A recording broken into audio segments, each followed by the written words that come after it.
Hello, top morning po sa lahat. My name is Louie Aldas. Dati po akong estudyante from Bacolod City.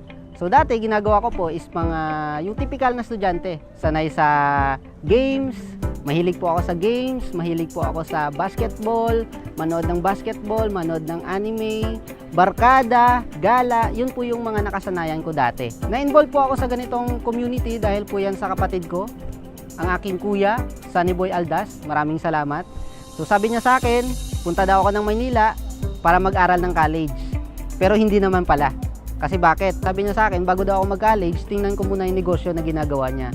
And good news, naintindihan ko po yung negosyo, naunawaan ko, and nag-decide po ako na mag full-time sa ganitong business. So ginagawa ko yung negosyo through Facebook, through online. So ako po, dati po ako nag-online, dati po ako nag-Facebook. Marunong po ako sa computer. Pero dahil sa ganitong negosyo, natutunan ko yung isa sa pinaka-the best na system, pinakamagandang sistema na kung saan kahit nasa loob ka lang ng bahay, pwede kang kumita, pwede kang maging successful. And yun po yung ginawa ko. Pinag-aralan ko yung system ng UI system, pinag-aralan ko po yung pag-online, kung paano mapalaki yung community mo, gamit lamang yung Facebook mo, at yung kagandahan, nasa komportable kang lugar, which is nasa bahay ka lang.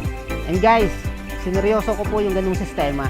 Ang kagandahan, yung ginagawa ko na yung negosyo, marami na rin po tayo natulungan ng mga OFW na makapag-for good. Marami tayong mga naturuan ng mga OFW habang nasa ibang bansa, pwede silang kumita.